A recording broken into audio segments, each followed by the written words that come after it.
Fort Leonard Wood. It covers 71,000 acres of the Mark Twain National Forest in the Missouri Ozarks, southwest of St. Louis. It was in December of 1940 that the groundbreaking ceremonies commenced. Only a handful of officials were present on that day, but it was an unknown soldier from a huge army of construction workers that turned the first shovelful of dirt for the beginning of the nation's largest engineer training center, a post that has over the years trained thousands of fighting men. There were many difficulties encountered during the construction, but nevertheless the work continued at a furious pace, and the fort was virtually completed by the beginning of May. With the completion of the fort and the 22-mile stretch of railroad track leading to it, soldiers began pouring in at full speed. From the early part of 1941 until the post closed in 1946, Fort Leonard Wood had trained some 300,000 fighting men. During the years that followed the war, Fort Leonard Wood lay dormant with only a handful of groundskeepers to care for it. Soon it was time to activate Fort Leonard Wood again. The year 1950 brought with it the need to train our fighting men once again. This time it would be Korea.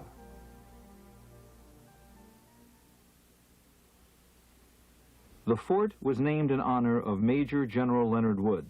He was born October 9, 1860 in New Hampshire. He was a graduate of Harvard Medical School, was White House physician to President William McKinley, and was military governor of Cuba. But most notably, General Wood won the Medal of Honor for his action in the campaign against the Apache Indian chieftain Geronimo. The museum here at Fort Leonard Wood contains much memorabilia, from the pictures of the original construction to weapons of past wars. Care has been taken to ensure that every detail is exact. The Fort Leonard Wood Museum houses one of the most extensive collections of firepower in the United States. During the Korean conflict, Fort Leonard Wood supported the 6th Armored Division. On March 16, 1956, the 6th Armored Division was inactivated and replaced with the United States Army Training Center engineer.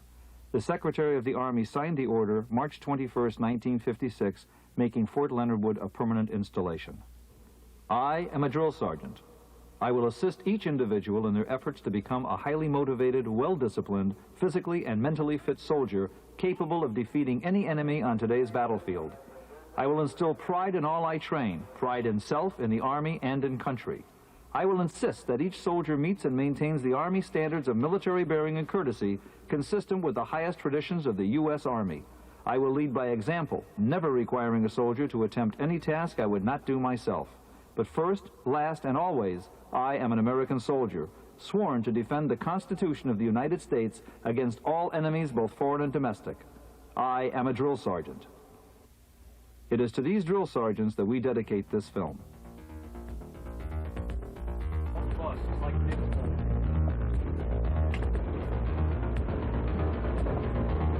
It was almost pitch black as we arrived, pretty unnerving. As the bus unloaded and I saw that first drill sergeant standing there, I began to ask myself, what have I done? Is it too late to turn back?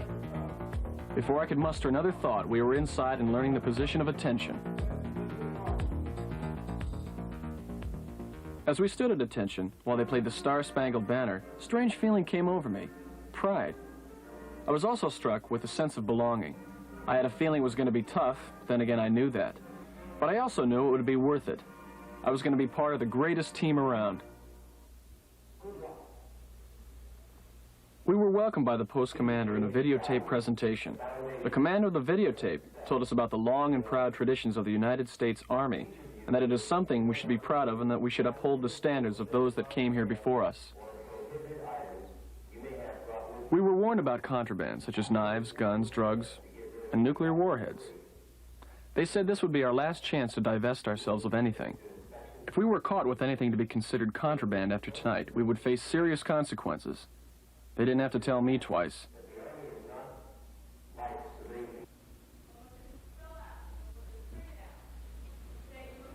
Then it was time for all that paperwork. Man, there was a ton. But the good part was that after we leave here, some good warm chow and bed. This is the contraband room. This is where we leave the nuclear warheads.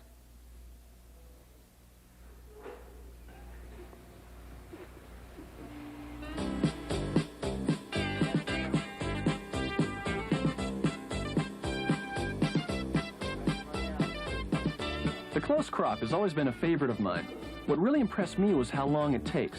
Talk about fast and accurate. Oh well, It'll grow again, I hope.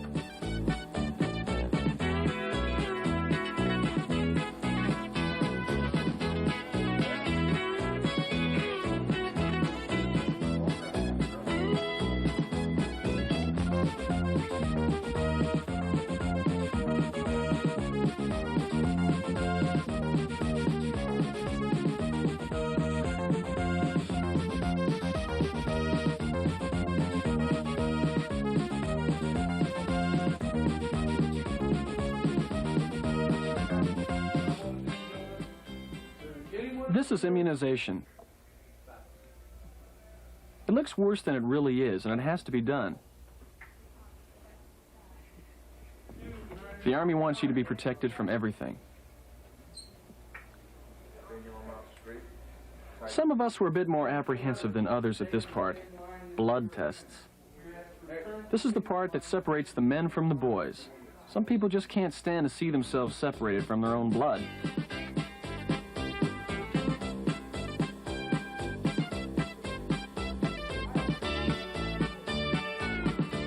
It was now time to shed ourselves of the last remnants of civilian life and get something more suitable to hot and cold weather alike. Here we were outfitted with pants, shirts, underwear, socks, shoes, belts, gloves, and hats so quickly that we hardly had time to complain about the fit. It's amazing. It all fits.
Then it was time to meet him. The man who we would spend the next 8 weeks with. The man who would shape us into soldiers. Our drill sergeant. Ooh, boy. I hear one of you people saying R-A, T-R, or N-G without the ma'am, you're mine. You will owe me, and I will collect. For the next 8 weeks, this man would be our cautioning voice, helpful hand, and watchful eyes that would guide us through probably 8 of the most strenuous and demanding weeks of our lives. This man was to be looked at with admiration. There is a Coke machine, along with other various items of carbonated soft drinks. You will not, I repeat, you will not even look at it. The fact that one of my people looking at it, you are definitely mine. You will have your salt and pepper on the table, along with napkins. We had an incident where people didn't put them back. You will return salt, pepper, napkin holders to its proper place on the table. You will clean up any food that is dropped. You will clean up any mess that is there. Because I don't want to have someone coming over to me and saying, my people up the table's a mess. I will not tolerate it. At this time, I want you to put your ID cards back. Go to the bathroom, go to the bathroom. Now you turn into the...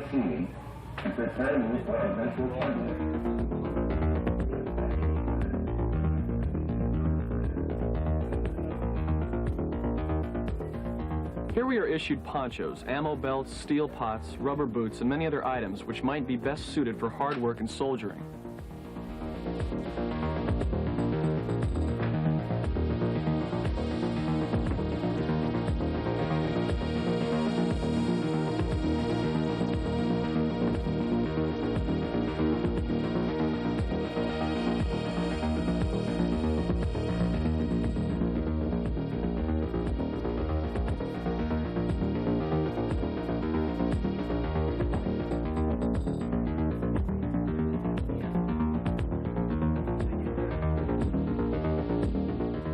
This is where we live. Soon it will be time for an inspection. There's shoes to shine, floors to wax, lockers to straighten up, socks to fold, buttons to button. There's also beds to make. Every detail is attended to, because if it's not, I don't even want to think about it. And then it's time for inspection. Del Falls, who's your battalion commander? Lieutenant Colonel Holsworth, Sergeant. Who's your company commander? Captain Johnson, Sergeant. On the position of attention. Executing the bow face. Executing on the bow face. Stand at ease. I want to start inspecting your wall locker. I want you to face me as they look at your wall locker. Got two buttons unbuttoned here on your BDU jacket there, Private. Got two buttons undone on your BDU jacket.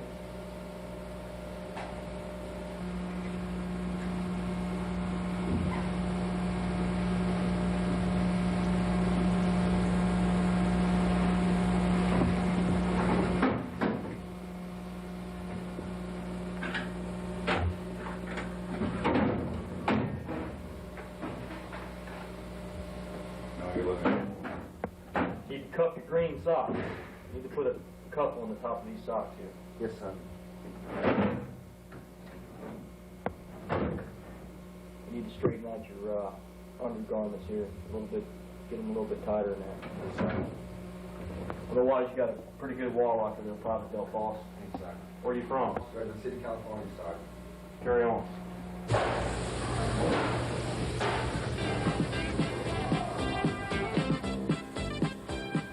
Army food.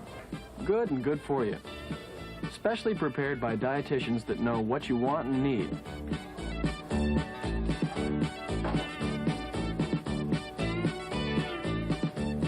Go ahead, load those plates. You'll need the energy.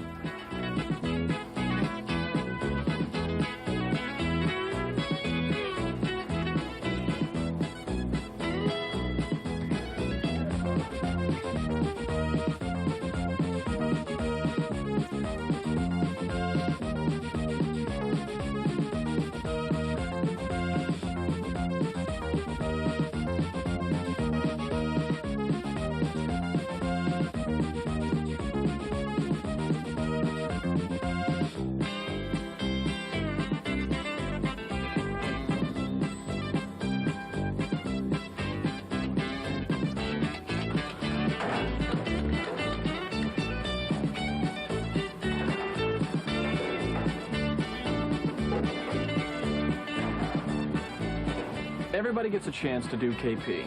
It's an honor that you won't want to miss. Something to tell your grandchildren.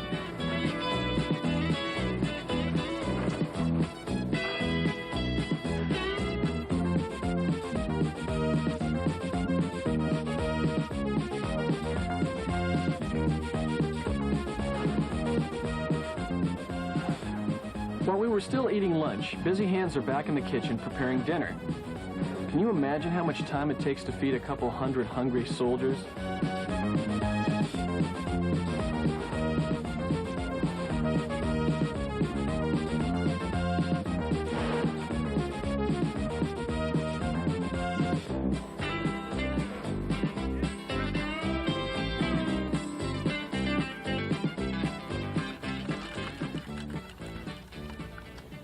Now it was time to get acquainted with our M16s. Learning how to handle it is one of the many parts to basic rifle training. It takes a while, but you catch on with the patience and help of your drill sergeant. Got it. Loosen up the left hand grip. Do it. And just rotate the weapon. Arm downward. Okay. Yeah, I got it. Let's try it again. Good, Farley. Look good. Hey! Do it the right way. Forward! Shoot, kill! Drill and ceremony. It definitely takes time to get the hang of this. Don't laugh. We'll be looking good real soon.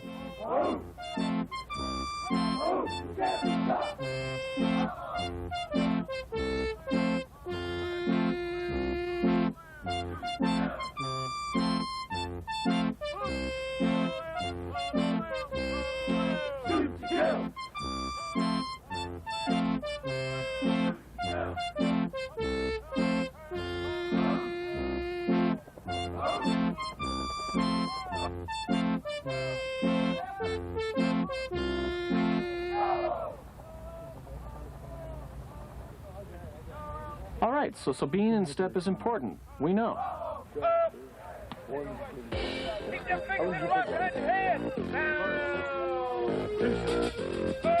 Our training day is never complete without physical training. On or off the field, our physical fitness is being honed to a razor's edge. You can usually hear us saying, "More PT, Sergeant, more PT."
These guys get a little different PT. That's because they're in advanced individual training.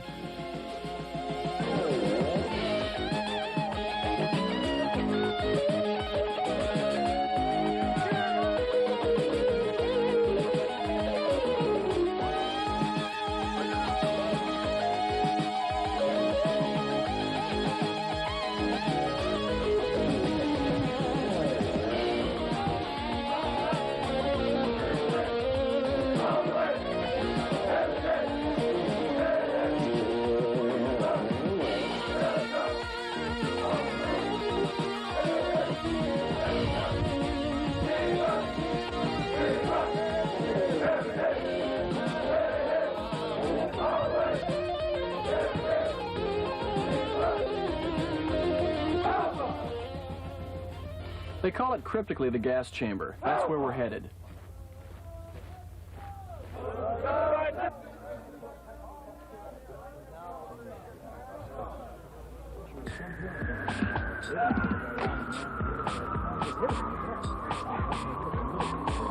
After carefully putting on our protective masks, we lined up to feel and taste the experience. And it was an experience.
Sunday was a time for reflection for all as we attended church services.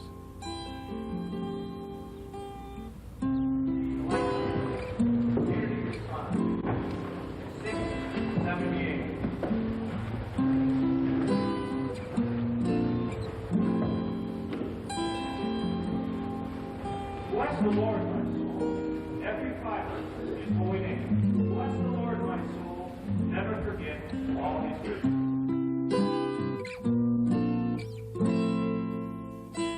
after, we moved in different directions.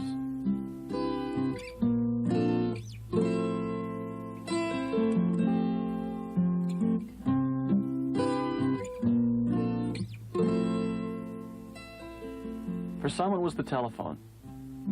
Time to call home, talk to Mom and Dad, and even my little brother. Others wrote letters. Dear Aubrey, thanks for the picture.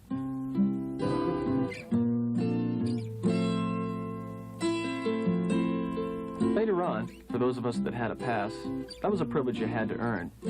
We could visit the main PX, where everything you ever thought of was for sale.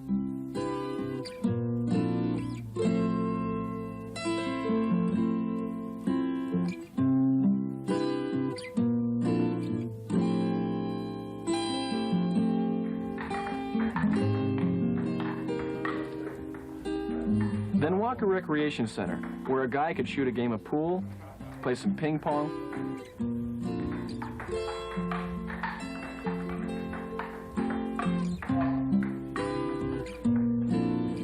even play a little music, and just sit around and listen to some records. Then there's bowling, the sport of kings.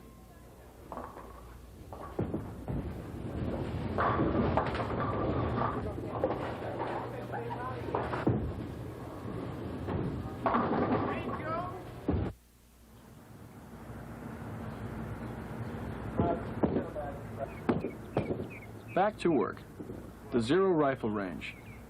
Here we learn to sight in our weapons by firing a few rounds. Then our targets are checked by our drill sergeants, and then together we adjust the sights for maximum efficiency and firing power.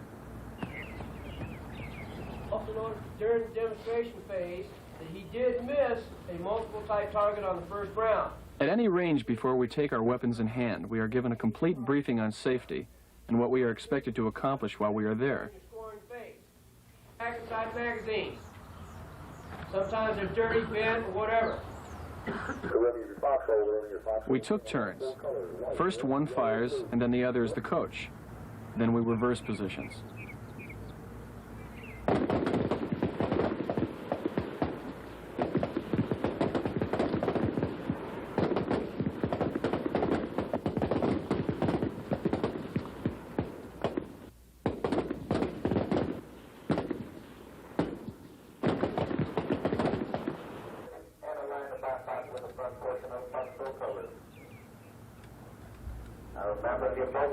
Each range is different.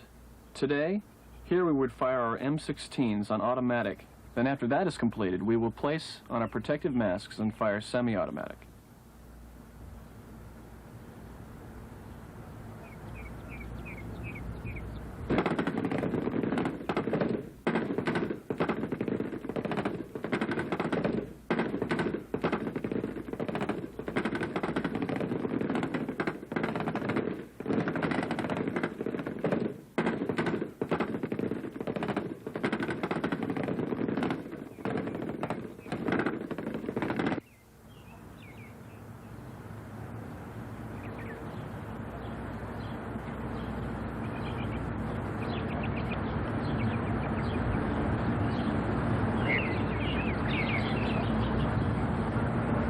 Remember the flow goes forward, lots of going back to the rear.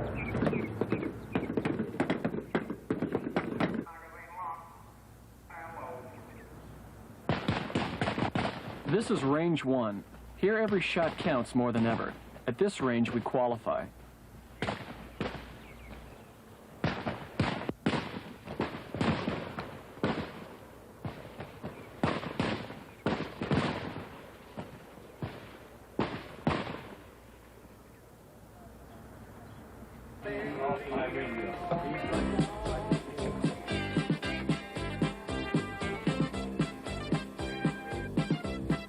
Today we get our Class A uniforms. This signifies that we are only a few short weeks away from basic graduation.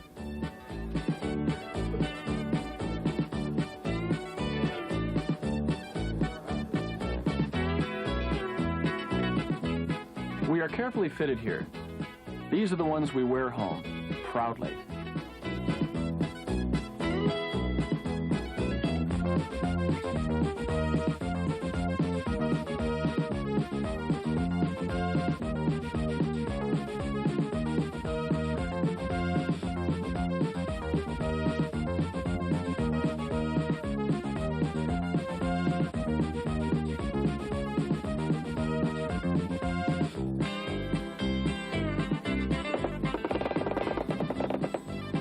One of the treats we all have is waiting for the firing of the M60 machine gun.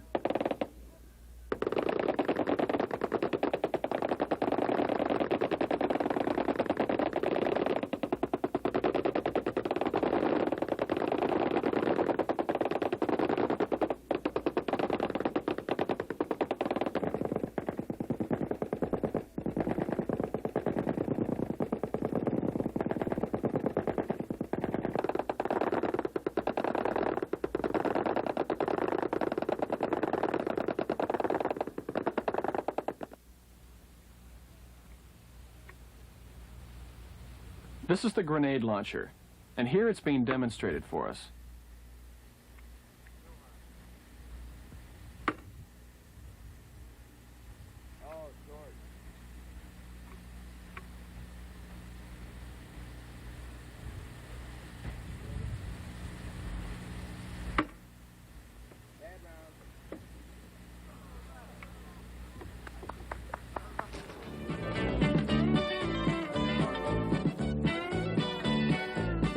Whether it's in the mess hall or in the field, chow is always a welcome sight. They bring it out to us by truck, and quickly and efficiently, we are all fed.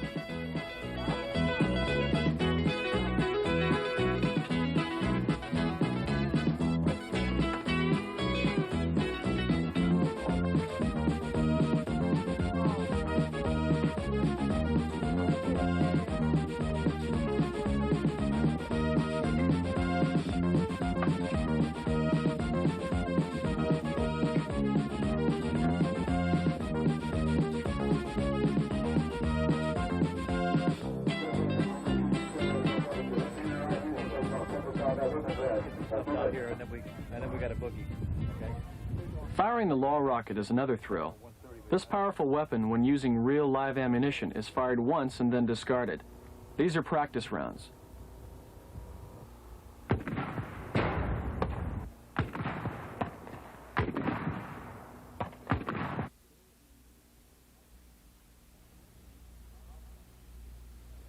Bravo flag. Today it means live grenades. After running the mock course, it's time for a safety briefing. When you stop to think about it, this is a lot of destruction in your hand. Kind of scary. I found that we paid real close attention to the instructor when he gave us final instructions.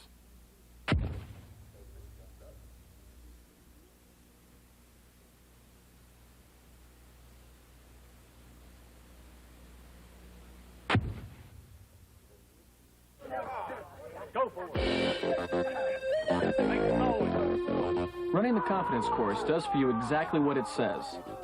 When you're through with this course, you have confidence you never knew existed. You have to reach deep down inside yourself and pull out the man that you know lies there.